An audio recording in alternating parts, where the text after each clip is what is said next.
নমস্কাৰ সকলোকে আপোনালোকক আদৰণি জনাইছো দৈনিক জিকে ইউটিউব চেনেললৈ আমি আজি আলোচনা কৰিম 3000 জিকে সিৰিজৰ পাৰ্ট 3 ইয়াৰ আগত পাৰ্ট 1 আৰু পাৰ্ট 2 আমি ইতিমধ্যে ভিডিঅ' বনাইছো যদি আপোনালোকে চোৱা নাই তেন্তে ডেসক্ৰিপচনত প্লেলিষ্টৰ লিংক দিয়া আছে তাৰে পৰা আপোনালোকে চাব পাৰে আৰু আজি আমি আলোচনা কৰিম পাৰ্ট 3 আৰু কোশ্চেন স্টাৰ্ট হ'ব question number 61 question number 61 First satellite of India sent towards lunar is অৰ্থাৎ চন্দ্ৰ অভিমুখে প্ৰেৰণ কৰা ভাৰতৰ প্ৰথমটো উপগ্ৰহ কি আছিল ইয়াৰ অপচনবোৰ দিয়া আছে আৰু ইয়াৰ শুদ্ধ উত্তৰটো হ'ব option number B Chandrayaan 1 Chandrayaan 1 আছিল ভাৰতৰ প্ৰথমটো উপগ্ৰহ যেটো চন্দ্ৰ অভিমুখে প্ৰথম প্ৰেৰণ কৰা হৈছিল ঠিক আছে Next question number 62. Notre Dame Cathedral is located at Notre Dame Cathedral ক'ত অৱস্থিত ইয়াৰ অপচনবোৰ চাব পাৰে option A Paris option B Rome option C Germany option D Switzerland আৰু ইয়াৰ শুদ্ধ উত্তৰটো হ'ব option number A Paris Next question number 63. How many non-permanent member does UN Security Council have? ৰাষ্ট্ৰসংঘ নিৰাপত্তা পৰিষদৰ অস্থায়ী সদস্যৰ সংখ্যা কিমান? ইয়াৰ অপচনবোৰ আছে আৰু ইয়াৰ শুদ্ধ উত্তৰটো হ'ব option number A 10 John Question number 64. The headquarter of the World Trade Organization is located at বিশ্ব বাণিজ্য সংস্থাৰ মুখ্য কাৰ্যালয় ক'ত অৱস্থিত ইয়াৰ অপচনবোৰ দিয়া আছে আৰু ইয়াৰ সঠিক এনসাৰটো হ'ব option number B Geneva Geneva ক'ত জেনেভা হৈছে সুইজাৰলেণ্ডত ঠিক আছে জেনেভা যদি কয় জেনেভা ক'ত জেনেভা সুইজাৰলেণ্ডত আৰু ইয়াতে দা ওয়াৰ্ল্ড ট্ৰেড অৰ্গানাইজেশনৰ হেডকোয়াৰ্টাৰ অৱস্থিত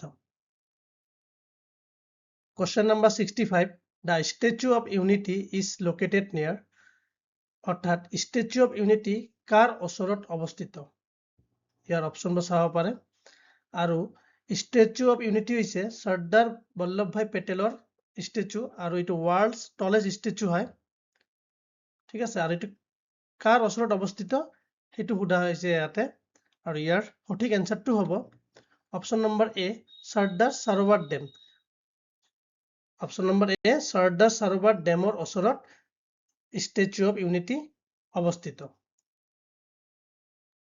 Next question number 66 What was the childhood name of Gautam Buddha Gautam বুদ্ধৰ সৰু কালৰ নাম কি আছিল ইয়াৰ অপচনবোৰ তলত দিয়া আছে আৰু ইয়াৰ শুদ্ধ উত্তৰটো হ'ব অপচন নম্বৰ সি সিদ্ধাৰ্থ গৌতম বুদ্ধৰ সৰু কালৰ কি নাম আছিল সিদ্ধাৰ্থ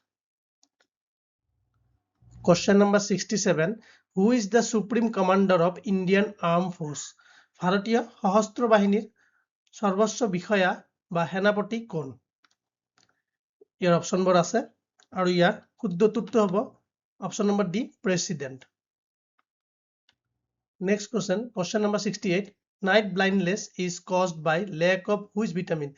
কোনটো ভিটামিনৰ অভাৱত কুকুৰিকণা ৰোগ হয়? অপচনবোৰ আছে চাব পাৰে আৰু ইয়াৰ আনসাৰ হ'ব vitamin A option number A vitamin A এৰ অভাৱতে কুকুৰিকণা বা নাইট ব্লাইণ্ডনেছ ৰোগ হয় Next question number 69 Pongal is a famous festival of which state Pongal কোনখন ৰাজ্যৰ বিখ্যাত উৎসৱ ইয়াৰ অপচনবোৰ তলত দিয়া আছে আৰু ইয়াৰ শুদ্ধ উত্তৰটো হ'ব option number B Tamil Nadu Pongal হৈছে তামিলনাডুৰ এটা ফেমাস ফেষ্টিভেল মনত ৰাখিব পোংগাল হৈছে তামিলনাডুৰ এটা famous festival next question number 70 who is known as frontier gandhi অৰ্থাৎ সীমান্ত গান্ধী নামেৰে কোন পৰিচিত ইয়াৰ অপচনবোৰ তলত চাব পাৰে আৰু ইয়াৰ আনসাৰ হ'ব option number B Abdul Ghaffar খান আব্দুল গাফুৰ খানকে সীমান্ত গান্ধী নামেৰে পৰিচিত। ঠিক আছে। Question number 71. In which year did independent India win its first Olympic gold in the game of hockey? অৰ্থাৎ কোন বছৰত স্বাধীন ভাৰতে হকী খেলত প্ৰথমটো অলিম্পিক স্বৰ্ণ জয় কৰিছিল? ইয়াৰ অপশ্যনবোৰ আছে আৰু ইয়াৰ এনসাৰ হ'ব অপশ্যন নম্বৰ সি 1948 আৰু 1947তে ভাৰত স্বাধীন হৈছিল আৰু তাৰ পিছতে 1948তে ফাৰ্ষ্ট অলিম্পিক স্বৰ্ণ জয়লাভ কৰিছিল আৰু কোনটো খেলত? হকী খেলত। ঠিক আছে। Next question. Question number 72. Goyachala Pass is located in which state? Goyachala গিৰিপথ কোনখন ৰাজ্যত অৱস্থিত? ইয়াৰ সঠিক এনসাৰ হ'ব অপশ্যন নম্বৰ এ ছিক্কিম। ছিক্কিমতে গোয়েচালা পাছ অৱস্থিত। Question number 73. The famous camel trading event is a part of this annual fair. বিখ্যাত উট বেচা কিনা অনুষ্ঠানটো এই বাৰ্ষিক মেলাৰ অংশ। এটো কোনটো বাৰ্ষিক মেলাৰ অংশ? ইয়াত অপশ্যনবোৰ দিয়া আছে আৰু ইয়াৰ সঠিক উত্তৰটো হ'ব অপশ্যন নম্বৰ ডি পুষ্কৰ মেলা। এই পুষ্কৰ মেলাতে উট বেচা কিনা অনুষ্ঠানটো এটা বাৰ্ষিক মেলা হয়। এইটো তাতে উট বেচা কিনা এটা অনুষ্ঠান হয়। ঠিক আছে। Next question. Who has invented television? Television কোনে আৱিষ্কাৰ কৰিছিল? তলত অপশ্যনবোৰ দিয়া আছে আৰু ইয়াৰ সঠিক উত্তৰটো হ'ব অপশ্যন নম্বৰ এ জন লগি বেয়াৰ্ড। জন লগি বেয়াৰ্ডে আছিল যোনে টেলিভিছন আৱিষ্কাৰ কৰিছিল।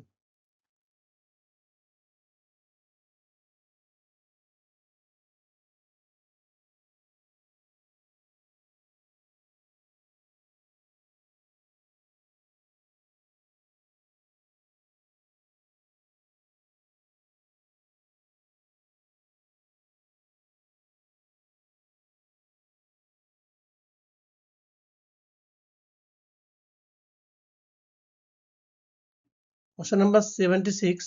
Fish takes the breath of মাছে কিহৰ সহায়ত উশাহ লয়? ইয়াৰ অপশ্যনবোৰ চাব পাৰে। Option number A gills, B heart, option C brain আৰু ডি লিভাৰ। আৰু ইয়াৰ এনসাৰ হ'ব অপশ্যন এ গিলছ। ফিছে গিলছৰ সহায়ত উশাহ লয়। Question number 77. Who gave the slogan Inqilab জিন্দাবাদ? ইনকলাব জিন্দাবাদ শ্লোগান কোনে দিছিল? ইয়াৰ অপশ্যনবোৰ দিয়া আছে আৰু ইয়াৰ সঠিক উত্তৰটো হ'ব option number B Bhagat Singh. Bhagat সিঙে এই শ্লোগানটো দিছিল ইনকলাব জিন্দাবাদ। Question number 78. In which date Jallianwala Bagh tragedy happened? অৰ্থাৎ জালিয়ানৱালা বাগ হত্যাকাণ্ড কোন তাৰিখে সংঘটিত হৈছিল? এটো ইম্পৰ্টেণ্ট কোশ্চেন হয়। বহুতবাৰ এক্সামত আহিছে এই কোশ্চেনটো আৰু ইয়াৰ শুদ্ধ উত্তৰটো হ'ব অপশ্যন চি 13 এপ্ৰিল 1919 চনত। 13 এপ্ৰিল 1919 এই তাৰিখে জালিয়ানৱালা বাগ হত্যাকাণ্ড সংঘটিত হৈছিল। Question number 79. After left the Congress, Subhash Chandra Bose founded which group? Congress ত্যাগ কৰাৰ পিছত সুভাষ চন্দ্ৰ বসুৱে কোনটো দল গঠন কৰিছিল? এইটো ইম্পৰ্টেণ্ট কোশ্চেন। ইয়াৰ অপশ্যনবোৰ চাব পাৰে আৰু ইয়াৰ সঠিক এনসাৰ হ'ব option number C All India Forward Bloc. Subhas Chandra Bose Congress ত্যাগ কৰাৰ পিছত অল ইণ্ডিয়া ফৰৱাৰ্ড ব্লক এটা গ্ৰুপ বা দল গঠন কৰিছিল। ঠিক আছে। Next question. Question number 80. Who is known as Punjab Kesari? কাক পাঞ্জাব কেশৰী বুলি জনা যায়? আৰু ইয়াৰ সঠিক উত্তৰটো হ'ব option number D Lala Lajpat Rai. Lala Lajpat ৰায়কে পাঞ্জাব কেশৰী বুলি জনা যায়। Question number 81. JP Sanders was killed in which city? JP Sanders কোনখন চহৰত হত্যা কৰা হৈছিল? আৰু ইয়াৰ অপশ্যনবোৰ চাব পাৰে আৰু ইয়াৰ সঠিক এনসাৰ হ'ব অপশ্যন নম্বৰ এ লাহোৰ। লাহোৰতে জেপি চান্দাৰক হত্যা কৰা হৈছিল। Question number 82. Who sacrificed his life ফাৰ্ষ্টলি in 1857 revolt, অৰ্থাৎ 1857 চনত বিদ্ৰোহত কোনে প্ৰথমে প্ৰাণ আহুতি দিছিল? ইয়াৰ অপশ্যনবোৰ চাব পাৰে আৰু ইয়াৰ সঠিক এনসাৰ হ'ব অপশ্যন নম্বৰ ডি, মংগল পাণ্ডে। মংগল পাণ্ডে প্ৰথমে প্ৰাণ আহুতি দিছিল 1857 চনৰ বিদ্ৰোহত। Question number 83. Who was the first female governor of India? অৰ্থাৎ ভাৰতৰ প্ৰথম মহিলা ৰাজ্যপাল কোন আছিল? এইটো কোৱেশ্চন বহুতবাৰ আহিছে এক্সামত, এইটো মনত ৰাখিব, এইটো বহুত ইম্পৰ্টেণ্ট কোৱেশ্চন হয়। ইয়াৰ অপশ্যনবোৰ চাব পাৰে আৰু ইয়াৰ শুদ্ধটো হ'ব option number D, Sarojini Naidu. Sarojini নাইডুৱে আছিল ফাৰ্ষ্ট ফিমেল গভৰ্ণৰ ভাৰতৰ। ঠিক আছে, ভাৰতৰ ফাৰ্ষ্ট ফিমেল গভৰ্ণৰ কোন আছিল? Sarojini Naidu. Question number 84. The first female Indian who summited Mount Everest twice.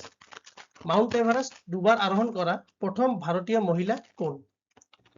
ইয়াৰ অপশ্যনবোৰ চাব পাৰে আৰু ইয়াৰ সঠিক উত্তৰটো হ'ব অপশ্যন নম্বৰ চি, সন্তোষ যাদৱ। সন্তোষ যাদৱে আছিল ভাৰতৰ প্ৰথম মহিলা যোনে মাউণ্ট এভাৰেষ্ট দুবাৰ আৰোহণ কৰিছিল। ঠিক আছে, এইটো ইম্পৰ্টেণ্ট কোৱেশ্চন হয়। নেক্সট কোৱেশ্চন, হু ফাউণ্ডেড ব্ৰহ্ম সমাজ? ব্ৰহ্ম সমাজ কোনে প্ৰতিষ্ঠা কৰিছিল? ইয়াৰ অপশ্যনবোৰ দিয়া আছে আৰু ইয়াৰ শুদ্ধ উত্তৰটো হ'ব option number C, Raja Rammohan Roy. Raja Rammohan ৰায়ে ব্ৰহ্ম সমাজ প্ৰতিষ্ঠা কৰিছিল। Next question, question number 86. Who said back to the Vedas? বেদলৈ উভতি যাওক বুলি কোনে কৈছিল?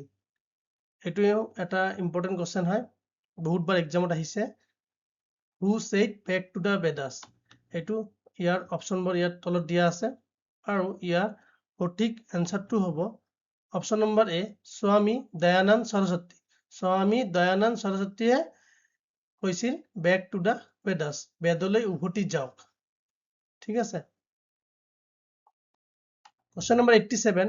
What is the real name of Swami Dayanand? স্বামী দয়ানন্দৰ প্ৰকৃতিৰ নাম কি আছিল? ইয়াৰ অপশ্যনবোৰ চাব পাৰে আৰু ইয়াৰ শুদ্ধ উত্তৰটো হ'ব অপশ্যন নম্বৰ ডি, মূল শংকৰ। মূল শংকৰে আছিল স্বামী দয়ানন্দ সৰস্বতীৰ ৰিয়েল নেম। ঠিক আছে। Question number 88. When was Vasco da Gama came into India? Vasco Gama কেতিয়া ভাৰতলৈ আহিছিল? এই কোৱেশ্চনটো কিমানবাৰ এক্সামত আহিছে হিচাপ নাই। ঠিক আছে, এই কোৱেশ্চনটো আহিয়ে থাকে প্ৰায়, এইটো এটা ইম্পৰ্টেণ্ট কোৱেশ্চন হয়। When was Vasco da Gama came into India? ইয়াৰ অপশ্যনবোৰ চাব পাৰে আৰু ইয়াৰ সঠিক উত্তৰটো হ'ব অপশ্যন নম্বৰ বি, 1498, 1498 খ্ৰীষ্টাব্দত ভাস্কো ডা গামা ভাৰতলৈ আহিছিল। Question number 89. Which is the largest gland of human body? মানৱ শৰীৰৰ আটাইতকৈ ডাঙৰ গ্ৰন্থি কোনটো? ইয়াৰ অপশ্যনবোৰ দিয়া আছে আৰু ইয়াৰ শুদ্ধ উত্তৰটো হ'ব অপশ্যন নম্বৰ বি, লিভাৰ। লিভাৰে হৈছে largest gland of human body. Last question, question number 90. Which of the following is developer of C programming language? তলৰ কোনজন C programming languageৰ উদ্ভাৱক? C programming language এটা কম্পিউটাৰ লেংগুৱেজ হয় আৰু ইয়ে কোনে ডেভেলপ কৰিছিল? ইয়াৰ শুদ্ধ উত্তৰটো হ'ব option number C, Dennis Ritchie. Dennis ৰিচিয়ে আছিল C programming languageৰ ডেভেলপাৰ। তো এইটোৱে আছিল পাৰ্ট 3 ভিডিঅ'। আপোনালোকে আৰু ইয়াৰ পিছত পাৰ্ট 4, পাৰ্ট 5 এইবোৰ ভিডিঅ' পাই থাকিব। এইটো 3000 এটা ইম্পৰ্টেণ্ট চিৰিজ হয় আপকামিং এক্সামৰ বাবে। আৰু আপোনালোকে আমাৰ সাইট www.doinikgk.com সাইটত যে আপোনালোকে ফ্ৰী মক টেষ্ট বা পেইড মক টেষ্টো আছে এভেইলেবল, তাৰে পৰা আপোনালোকে দিব পাৰিব। ঠিক আছে, ইয়াৰো ডেছক্ৰিপশ্যনত মই লিংক দি দিম, তাৰে পৰা আপোনালোকে ডাইৰেক্ট ৱেবছাইটত যাব পাৰিব আৰু ফ্ৰী মক টেষ্ট দিব পাৰিব। তো আজিলৈ ইমানেই, ধন্যবাদ।